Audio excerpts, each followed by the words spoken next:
Welcome to the BFIS Podcast, where today we are joined by Professor Ger Graus.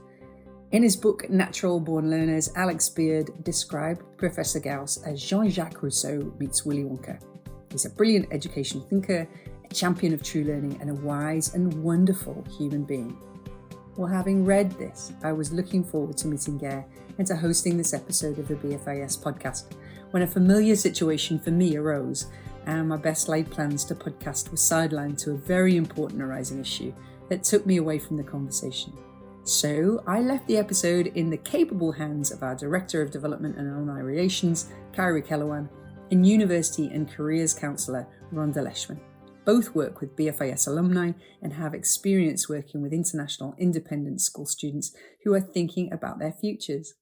As we think about children's aspirations for becoming all they can be, being readily available to reinvent that through their school career, lives and experiences, Professor Graus is now advocating a future awareness campaign in partnership with the World of Work to globally introduce careers education in elementary education. He frequently reminds us that children can only aspire to what they know exists, and that there can be a poverty of experience that comes from both an affluent upbringing and the one that is less so. I recently watched an early childhood class of 3 and 4-year-olds build an airplane and organise themselves to dress up and take various airport roles. The discussion about their roles, who would take them, and role-playing in earnest lasted and evolved over several days. As colleagues in the airport and as friends, they navigated the world of work. I was arrested by a 4-year-old security guard on my visit and given a ticket for being too tall to get on the plane.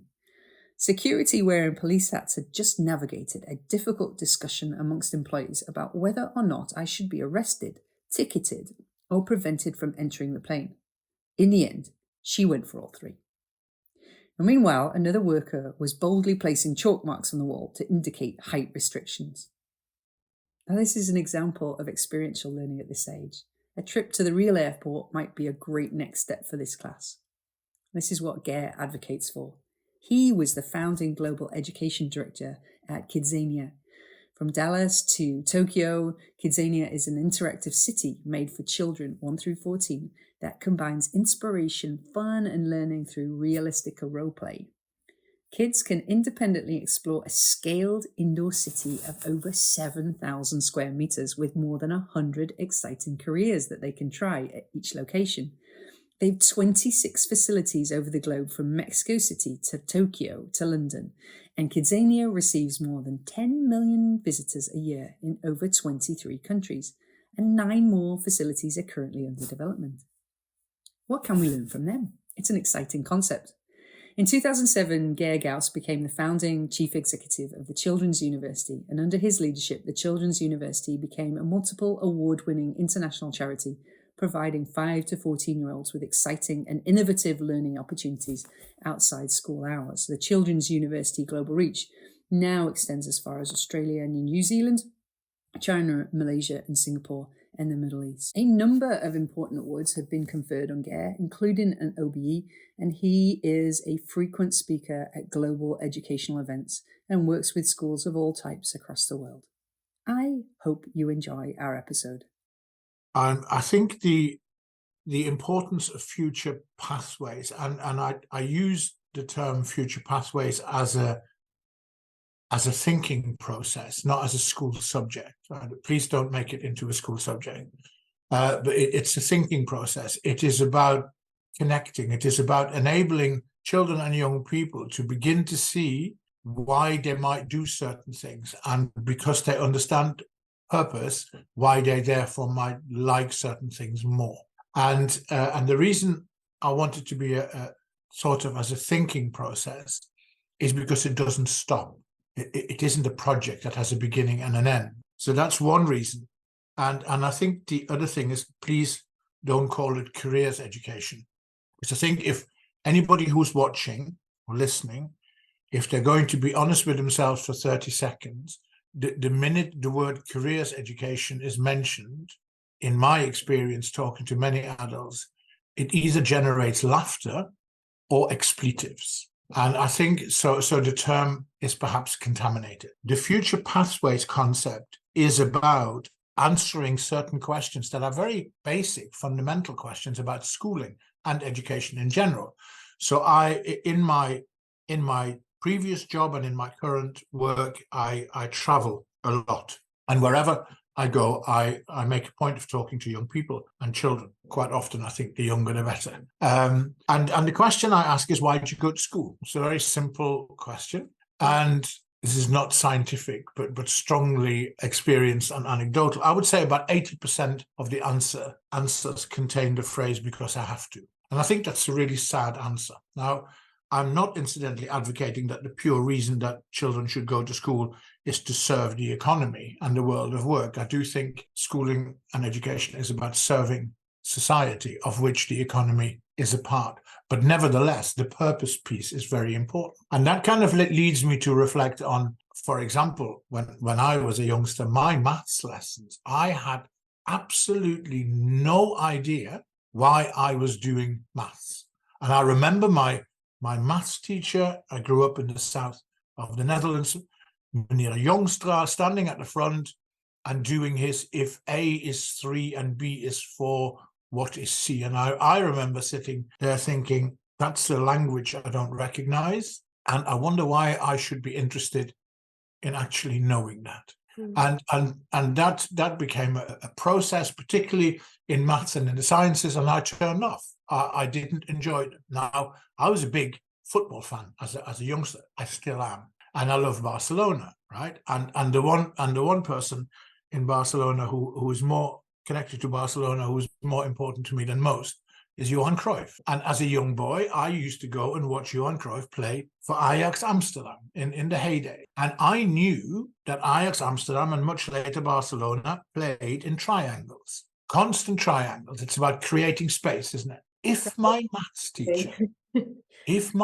teacher had said to me at the time, I'm going to talk to you all about Ajax, and I'm going to talk to you particularly about Johan Cruyff and total football and how it operates, because it's all about triangles, I would have been in there. I would have been wanting to do overtime. So my point about creating the futures awareness thinking is, we as schools, and not just schools, every adult around the child has the potential to spark that kind of thinking. Because one of the jobs that we have is we need to get to know our youngsters better.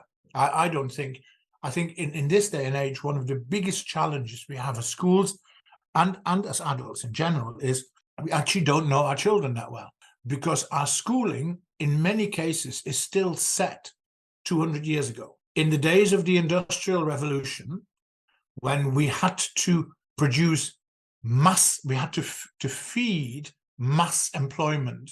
So therefore we had to mass school. And quite often at the age of 14, as the Scottish comedian Billy Connolly often says about his schooling, at the age of 14, his school gates opened. And at the same time, the gates to the shipyards opened as well, the shipyards on the Clyde. And so what happened was you had the mass stream from the school into employment.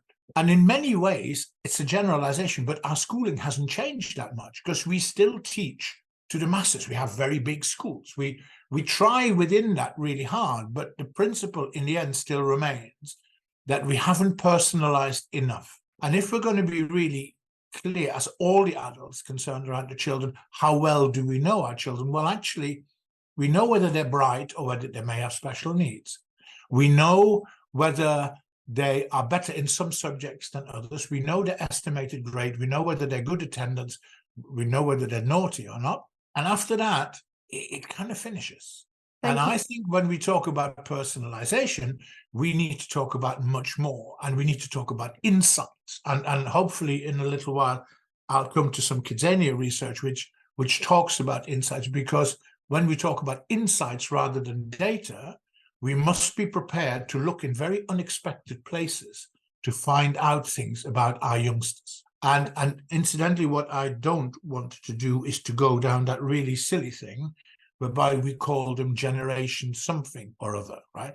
Because I thought some years ago when we were at generation Z or Z, I thought we'd run out after that because I didn't think there wouldn't be any more. But apparently they just go back to A again then.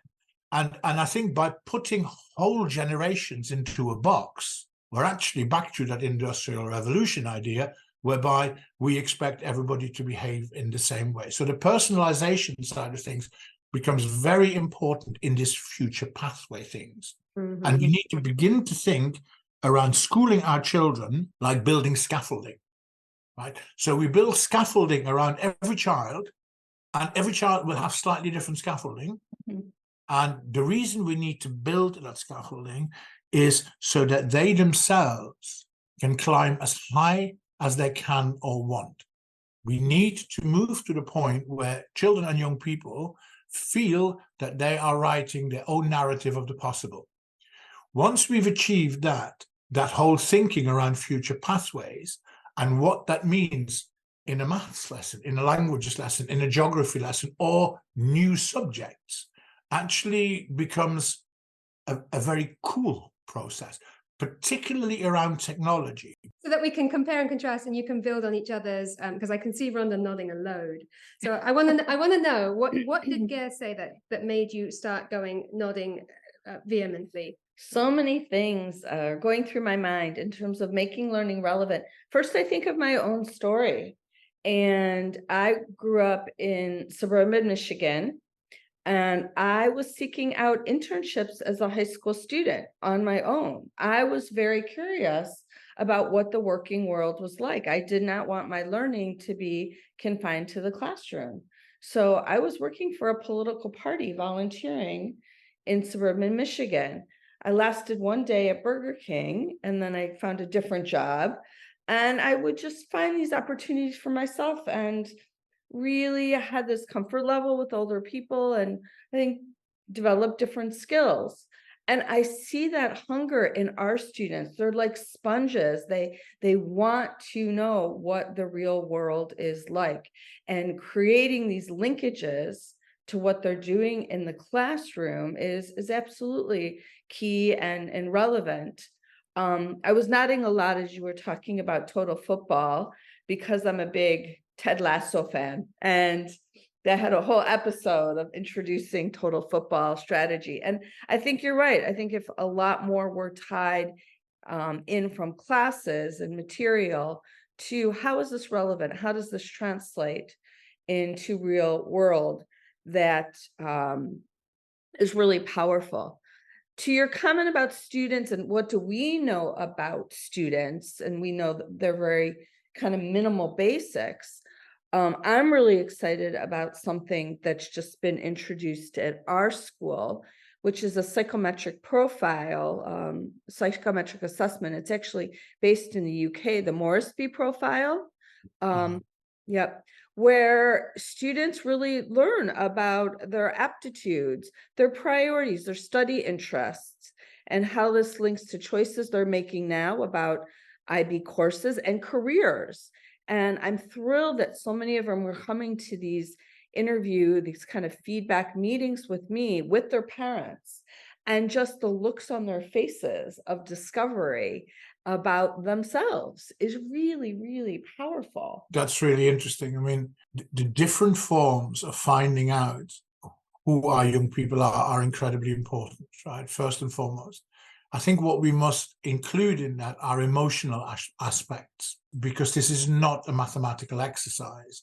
This is also about emotional buy-in. And I sometimes wonder, I was speaking to some people in the US the other day about when we talk about mental well-being, and I'm kind of beginning to think that it's at least as much about emotional well-being as it is about mental well-being, and the emotional thing often gets ignored. So I think, for example, there are some very simple things that we could do. Instead of asking young people what they want to do when they grow up, or what they want to be when they grow up, we should ask them who they want to be like when they grow up, because that role model aspect it will lead into all sorts of places, but it has an emotional connect, and it is very often about values and principles. And actually, I became a teacher because of values and principles. The values and principles of my German teacher, who one day, I was a very naughty boy, but he rescued me and he gave me a book and he said, I think you're better than the rest. I think that you should read. And I went, oh my God. And I read the book, and the next day I went back like Oliver Twist and went, can I have some more? And he said, I was so hoping that you'd come back. Keep that one. It's just next to me here now.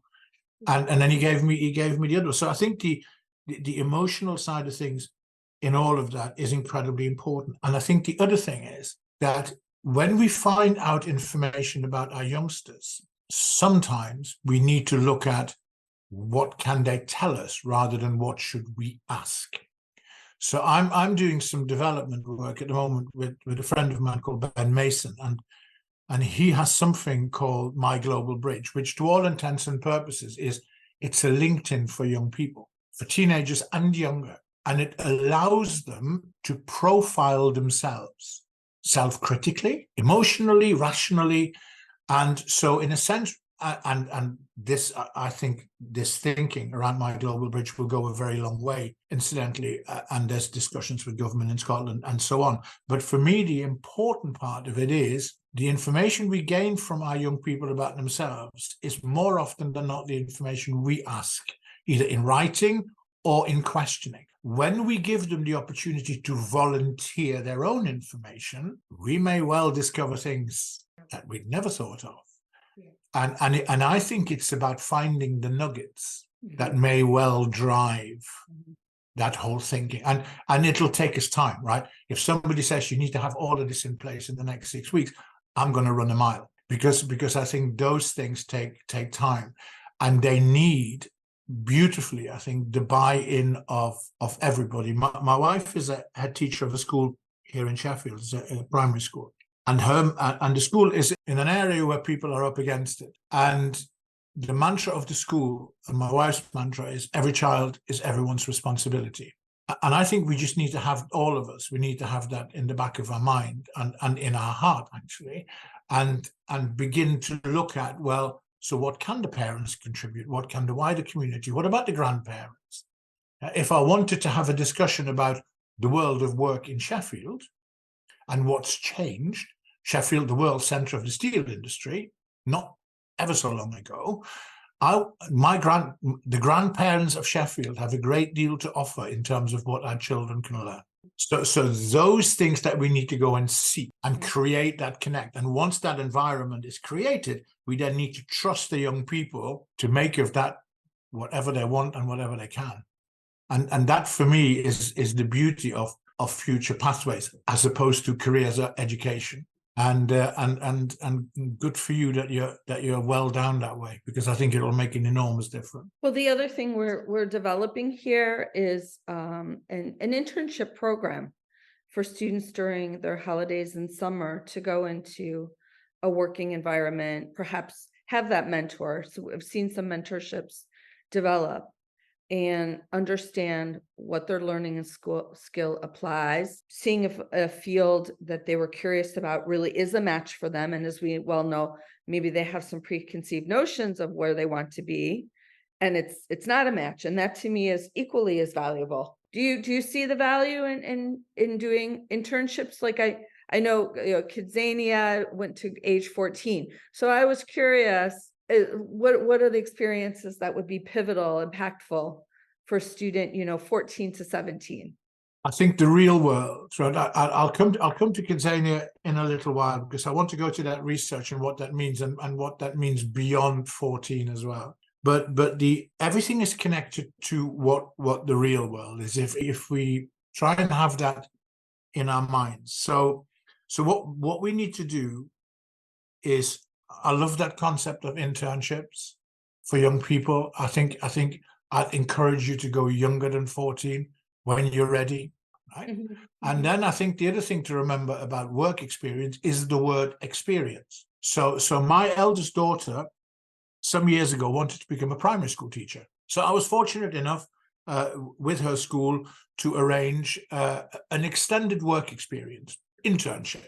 Junior internship. And after a number of weeks, she came home and said to me, "Dad, if this is the last job in the world, I will never do it." And it was very interesting, because the reaction of her school was to write to her and say, "We're very sorry that your work experience wasn't successful." And I wrote to the school and thanked them for helping me put this together, and then said, "But I beg to differ. It was immensely successful, because for the very first time, probably in her schooling, she was put in a position where she could make up her own mind." What a success. Mm-hmm.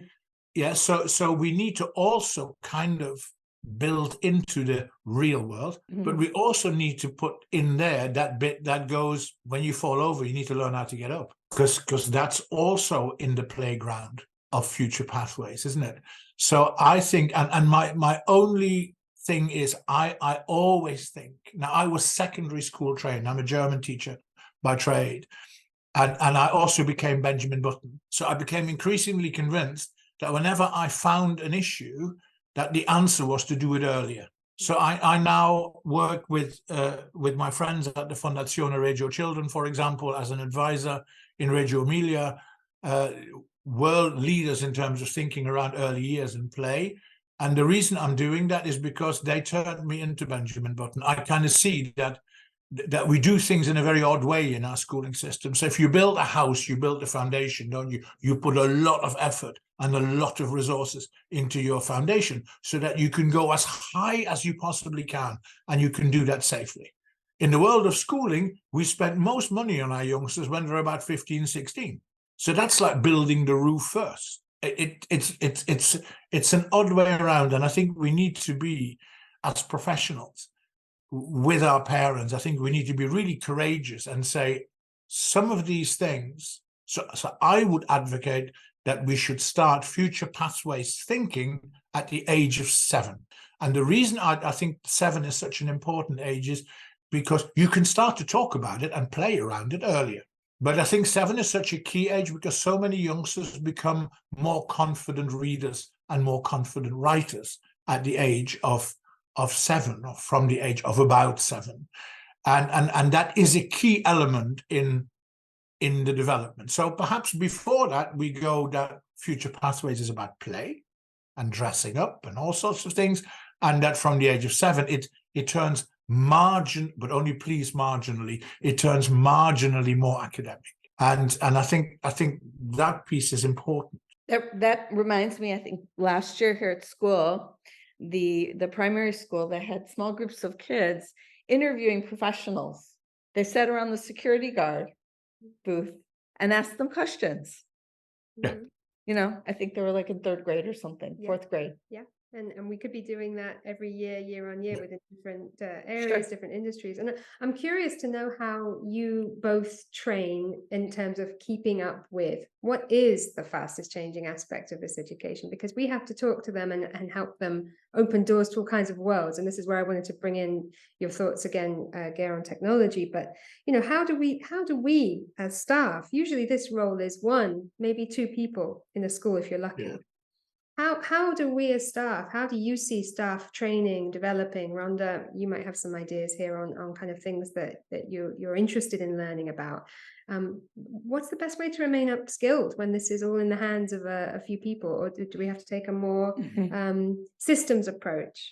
Well, I'm really happy that this is a new focus for my work this year at BFIS, is the careers program, because I believe in it passionately. Having internships, getting out there in the world was really important to me. But so there's a variety of sources, just, you know, reading relevant reports, jobs of the future, and the internet, talking to my colleagues. I'm on lots of different professional Facebook groups where we're always sharing information. And then of course, conferences. Most recently, I was at the CIS forum on Council of International Schools. Yes, the Council of International Schools annual forum. We met in Dublin and on international admissions and guidance. And they did have a couple sessions. One in particular was about enhancing employability and how schools and universities can nurture and support skills for future careers. So I was able to engage with speakers from the university side, specifically University of Liverpool. Mike, the dean, was there from Parsons Paris, and we talked about what this looks like from the university perspective, but also what schools are doing, the WorkX programs, the internship programs, just creating opportunities, but with a focus on what is the future of work? What are the skills that employers are looking at in the future, and how can I make sure those are kind of the skills that students are developing and aware of and relates to work? They can't just think about it as a job. They have to be aware that there are certain skills that employers are looking for. Yeah. And they're really different than the traditional skills from years past. So that's where the C's come from that you mentioned earlier. Right. The C's, the big 3 C's: caring, connecting, coaching. I mean, I've been talking to students, specifically grade 10, who are just doing their IB course selections and making sure that they are aware of, jobs of the future. And of course, not just jobs, what are their own aptitudes and strengths, and making these connections so that things are linked together and they're not making decisions in isolation. But just to have a little bit of fun and get them to broaden their perspective, I showed them a video about jobs of the future that did highlight these skills areas. And one growing job field is going to be distraction prevention coaches. We all need that. Yes. Yes. But we're so distracted by our devices that we're going to need coaching. And also more and more people working from home, setting up work environments that make it conducive to work. So, these kind of coaching professions will have some applicability. And I think I already talked about the interface of like technology and with machines, but there's going to have to be a human touch to it as well. We can't just let machines and AI go rampant. They're going to have an interface to it. So these are some of the areas that I've tried to open students' eyes to. So they realize, they see the bigger picture. They're not just in their own bubbles. Also, this whole idea of personal data brokers, right? All of our personal data that we put out there when we answer questions, when we go to certain websites, our data is going to be treated as a commodity, just like there's stock brokerage bourses, there's going to be data bourses. So, but still there's going to be a need for the human touch, regardless of how technological our society becomes. Right. And leading back to what Ger was talking about with understanding and the uniqueness of each person, we weave in that storytelling to our students about, you being good at something means that also you can be prepared for jobs that will be changing, developing, growing, because you'll know yourself. And us being able to see them for who they are will help them remain flexible, remain agile in a changing world. Absolutely. And the Morse-P psychometric assessment that most of our grade 10 students did, it taught them about their own priorities. What's important to them? Is it security? Is it rewards? Is it making a contribution to the greater good? So there were 8 different priority areas, and they really learned for themselves. And it was fascinating to see the results. But also the aspirations questionnaire, what they want to pursue in higher ed. But some of these questionnaires might change in the years to come.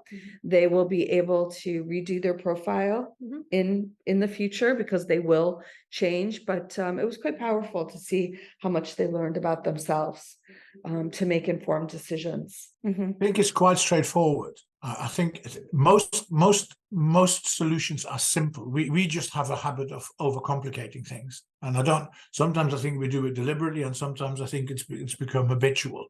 Let's make it complicated. I think one of the things that we need to do, not just in the area of the traditional careers education, let's call it future pathways now, is the question, well, who is the teacher and what does the teacher do? And that is, I think that's an ongoing question that we all need to ask ourselves. So I think that in the area of future pathways, we need to stop looking at the teacher as the purveyor of knowledge. It plays a part. Of course it plays a part. But I think we need to look much more at the teacher as the knower of his or her children, and then the project manager of those children's experiences. So essentially, it is something like marry the approach of the Fondazione Reggio Children with KidZania's experiences and bring that into the school. Yeah. So that we can advocate work experience for 7-year-olds. I said that once at a conference, and all the health and safety people fainted. That was very funny. Right? And it wasn't going to be about incidentally dragging hundreds of 7-year-olds into a factory. It was much more about bring the experience of the world of work into school. right? So we developed this kind of program that we clumsily called Futures Awareness, which was about, I suppose, something that we talked about earlier. It was about connecting the school to the real world through the medium of horizons and widening horizons, and then letting the youngsters draw their own conclusions, right? So I think that's really important. Technology in all of this is vastly overrated, hugely overrated. I think technology is immensely important. Imagine how much awe and wonder you can bring into a classroom using virtual reality and all sorts of forms of technology, right? Including social media. Totally. But if I go to one more of these expos where every stand tells me that their piece of software will solve all my problems, I'm going to cry. Because so we must stop thinking that technology is the answer. Technology with brilliant teachers will provide solution, and hopefully solutions that fit the nature and the being of different learners. But it's not the answer. The pace of technology is, of course, immense. And I think that's an issue, just like the thing I just mentioned about becoming the project manager of children's, the project leader of children's learning and future pathways experiences. I think the same will apply to technology. My 18-year-old daughter is technologically far better equipped than all of her teachers, right? And my 18-year-old daughter could teach her teachers how to produce TikTok videos and all sorts of things much better. She's not about content. She's also not very much about safeguarding. So my advice would be, pay your 18-year-olds to teach your 5-year-olds how to make TikTok videos, and think of the role of the teacher as the leader in content terms and the lollipop person in terms of safeguarding terms. So we need to, instead of sticking plasters, we need to constantly go back to our roots and say, well, why are we doing this? Why can't we do this differently? And why can't we think differently? And that's the solution. Historically, in the Industrial Revolution days of schools, historically what we would do is we'd appoint more people. We need another coordinator. I don't think it is about that. I think it is about making the existing resources even more brilliant, and actually with that comes trusting the professions, right? Just trust the teachers. They just, they know what they're doing, right? So give them the license to be brilliant. Stop putting them in boxes and giving them titles. So it is around that, and a school like yours with your context, and I know you do this, you should be getting your kids to talk to astronauts and all sorts of things. And I'll tell you an amazing story. When I started an organization called Children's University, which was all about children voluntarily learning out of school, and they collected credits and passports, and then they would graduate at a university in full caps and gowns with their parents there. And it was a social mobility NGO. Okay. And at the University of Bradford, we hosted an event on a Saturday, and there were 2 cosmonauts. They happened to be in Bradford through some European Space Agency program, and we got them to come and talk to primary-aged children, and it was amazing. And I was just standing there watching the eyes getting bigger and bigger, right? And this little girl called Lucy, at the end, she was 9. She asked a question, and she said to this cosmonaut, "If it's so good, do you dream of it?" Can you imagine that question, right? If it's so good, do you dream of it? And he said, "Yes, I do." And she said, "What's your dream?" And he said, "It is the Earth rise, and it's blue." There was a room full of 9, 8, 7-year-olds. You could have heard a pin drop. The size of the eyes were like saucers, and you could see what was going on in their heads and their hearts. That's Future Pathways. Mm-hmm. Yeah, and the other thing that Future Pathways then does is it widens horizons. We need to twitch curtains. We need to open windows. We need to widen horizons, because children can only aspire to what they know exists. Mm-hmm. And if you come from a socioeconomically deprived area, for example, you will have had very limited life experiences. So therefore, your horizon is very narrow. So what we need to provide are the experiences, the provision of the experiences alone, and then please don't test them at the end of it. The provision of the experiences alone is enough to turn switches.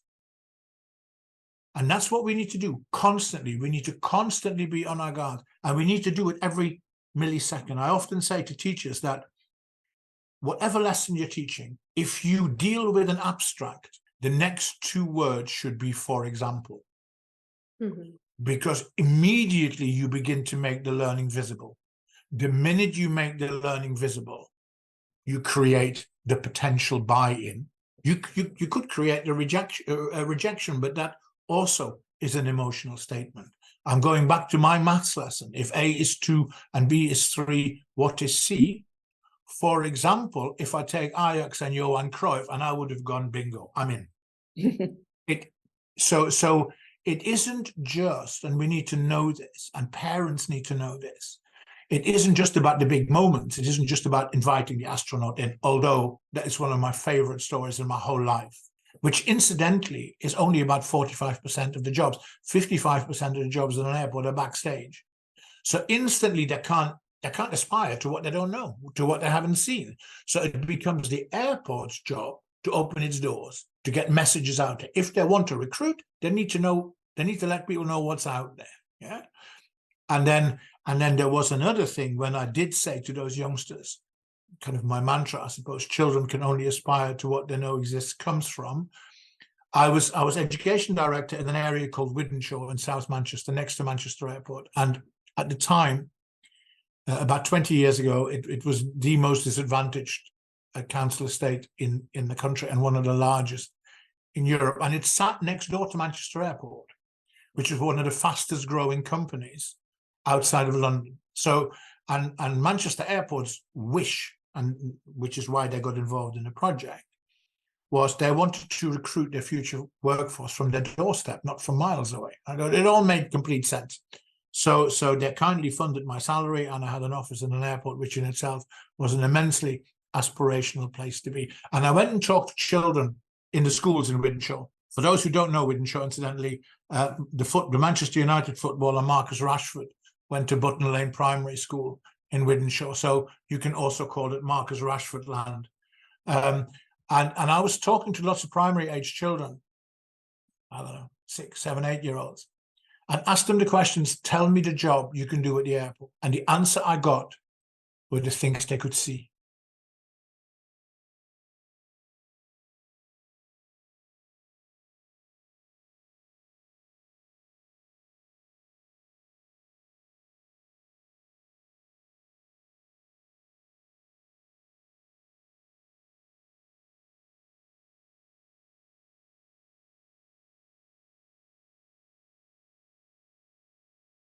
Look, you can fly planes. And the answer I got was, people from here don't fly planes. And that tells me that it is never the children who lack the aspiration.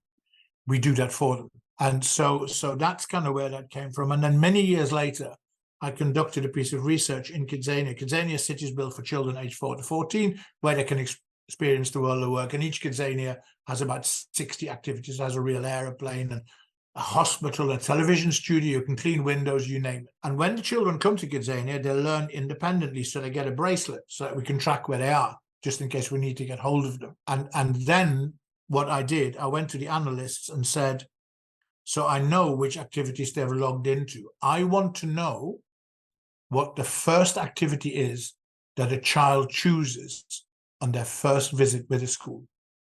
And I want a huge global sample. So the sample stands at nearly 600,000 across 8 or 9 countries.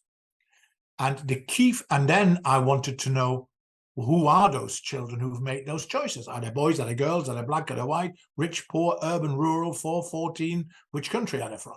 And the answers, the key issues became, and this will now make sense in terms of the conversation we're having.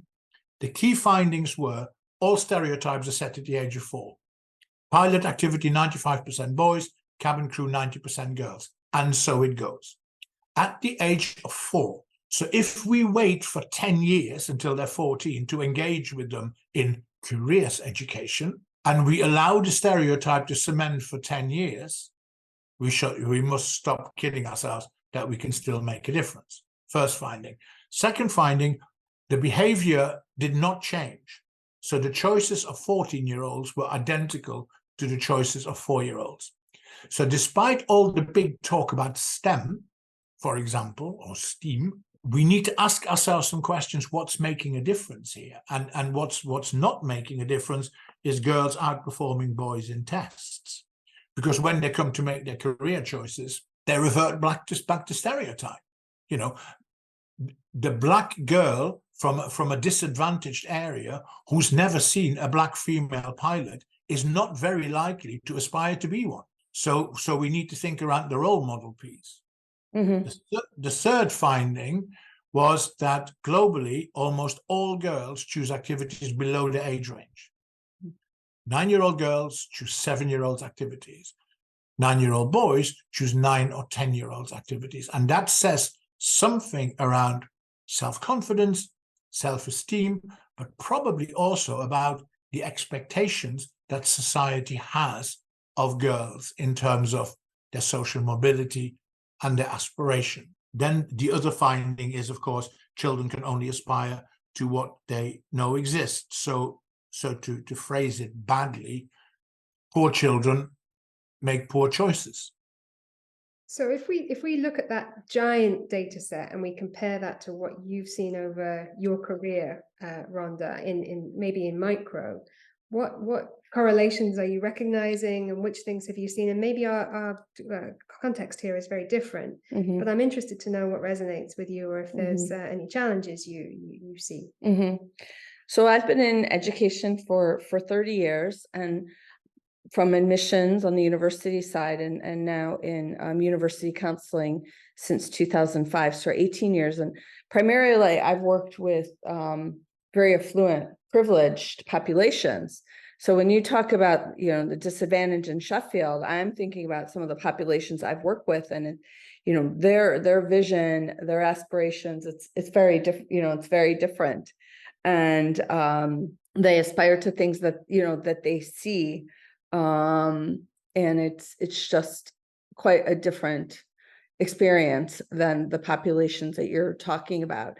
Your astronaut story reminded me of a program here that we did a few years ago, and that was career conversations tied to the Holland codes. John Holland, the educational psychologist, that all careers can be grouped into 5 different areas. So I had students do an activity, a questionnaire, which they love. They absolutely adore doing these questionnaires where they can see the results that tell them something about themselves. So through the Holland Code exercise, they figured out, are they the creative, are they the thinker, the builder, whatever. And then I had this career conversations program bringing in professionals in each of the 5 different Holland Code areas. So Anne came in, and she was in the thinking category, and Anne's job and her background is in psychology, but she also actually worked for NASA, designing the interior of space capsules, keeping in mind the well-being and mental health state of astronauts. So I love when things cross over and mix, and students don't think in silos. That, wow, there is someone that has to consider the interior design of a space capsule and the materials and the durability of something flying around in space, but its impact on somebody's mental health. And so, as I said, we had career speakers in each of these areas, and it really just expanded the thinking of students. I want to circle back to what you were talking about with technology and the question that Kyra posed, and I'm kind of reverse engineering our program in a way. I'm introducing students to jobs of the future and what are the skills of the future. And a few of them that we're really focusing on now is caring, connecting, and coaching. And how many careers in the future will encompass these areas. And so to the technology point and the growth of AI, there's actually going to be a need for more man-machine managers, this interface of how humans and machines cooperate. Or we already hear and see this about, in the medical field, how AI and technology and people can walk around with things that is measuring their heart rate, their blood pressure, all of these data points. They don't have to go into a doctor's office to do this. So, that's caring, the connecting, and just looking at these skills and the applicability for jobs of the future. And it wakes them up and talk about what's the relevance to their learning. And I just always see that spark when you can talk about their future and not just have it focused on the here and now and, this internal assessment is due next week, but seeing the bigger picture. I agree. And I think the overall reaction out there to AI and ChatGPT was very disappointing, because I think we live in a maybe, hopefully only for the time being, in quite a pessimistic world. So the focus was all about the damage it was going to do and not about the brilliance it would allow us to be part of and the awe and wonder. And I think we need to kind of counterbalance some of this. I think there's an interesting point you raised about the specific context of your school in terms of socioeconomic advantage or disadvantage. And I'd use two examples, because again, it goes to how well we know our children. So firstly, what's important from a society and an economy point of view is that when we talk about raising the bar, that the whole bar gets raised. It isn't just about certain groups, because all that will happen otherwise is that the gap between have and have not, can and cannot, will get bigger. And that would be to the detriment of everybody. And that understanding, I think, is very important. But 2 points really, and they are anecdotes, but I think important ones. When I was in charge of the Children's University, which I'd set up, I was approached by Eton College, the then headmaster, Tony Little, who became a friend. And Tony's view was that Eton needed the Children's University, to which I didn't quite understand, because I thought, well, there's some of the most advantaged young people in the country. And his view was, which was a long conversation, his view essentially was that not through their own doing, of course, that quite a few of his young people were so disconnected from reality that they needed programs like this to know what it's like in the real world. His words were, it is quite possible that there is a future prime minister amongst one of these boys, and I wouldn't quite want a future prime minister to be like the current one, out of touch. So what happened was, we devised a program whereby the youngsters, led by a brilliant young man called Horden Farr, that the youngsters at Eton helped run the Children's University in the state schools in Slough, right? And both benefited. Horden Farr was the nephew of a good friend of mine called Joel Cadbury, of the Cadbury family, and Joel's story and mine are quite interesting. So I was the first one in my family to go to university, and my teachers had to persuade my parents to go to university, because typically the trend at the time in the south of the Netherlands was you went and worked in the coal mines, because that's where everybody else was, or at least in connected industries. So my teachers persuaded my parents that I should go to university, and the rest, as they say, is history. Joel Cadbury, who went to Eton, was the only one in his year group not to go to university. And he had some persuasion to do to tell his parents and his teachers that he wanted to go and work. And again, it goes back to that personalization, doesn't it? And the more we widen horizons and the more we provide experiences, the better rounded our young people will be. And I think that for me is a key issue. It is also a key issue that everybody has a responsibility to make sure that our societies move on. I mean, there was one of the issues that you raise in your questions, which is what is changing fast. And I think we've talked about a lot of what's changing fast and what is stuck. Mm-hmm. And I think what is stuck is to do with equity and equality, which I think the COVID period shone a light on, and that the gap is getting bigger rather than smaller. Even in our wealthy European societies, the gap is getting bigger. And what we need to understand, that this is not an issue, of course it is, it is an issue for individuals and individual families, but it is also an issue for the whole of society. Because if we don't develop everybody, what will our future workforces, capabilities and capacities and confidences look like? And that is something, and this incidentally is very basic. It is basic that there are schools in England, not too far away from where I am now, where during COVID, 35% of the children initially didn't have internet access at home. I'm talking basics. And I think that for all the, it's ironic, isn't it? We were talking about AI and everything that technology can do, but only for some. And nobody is going to be served by that. We need to really understand that there is such a thing as society, and that wherever we are in that socioeconomic universe, wherever we are, we have a role to play in. It's that kind of corporate, that collective responsibility bit. Like COP28 is going on at the moment, and everybody's talking about climate change for a week, and then everybody goes home until COP29. It's a collective responsibility. If we don't all individually do this, it has no chance. The state of our society, the state of our economy is a very similar thing. It is a collective responsibility. And if there are those, and there clearly are, who are more fortunate than others for whatever reason, then perhaps in certain areas they have a greater role to play. I think I'll circle back here to the mission and vision, because I know that that Rachel will mention it a lot, and she talks about it in almost every episode we have. She goes back to that sense of BFIS being unashamedly optimistic about creating students who want to go out and make the world a better place and leave the world better than they found it. So service is woven through, kind of the DNA of the school, and it's something that we're looking to develop in terms of these links to parents who also have, service, altruism, service to society in their work, in their places of work, in their outlooks, so that we can connect students to those folks more readily.